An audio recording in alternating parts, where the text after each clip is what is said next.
Matagal na ba ang ubo mo? More than 3 weeks, ayaw gumaling? Number 1, lagi ba tumutulo ang sipon mo? Baka post-nasal drip yan. Number 2, parang may allergy ka ba? Pabalik-balik, tapos bumabahing? Allergic rhinitis yan. Number 3, parang may plema ka ba? Parang maasim dito sa lalamunan? GERD yan, gastric reflux.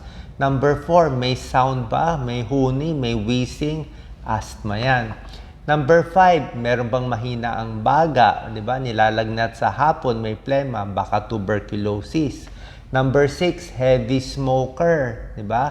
Lakas manigarilyo, daming plema, COPD, chronic obstructive pulmonary disease.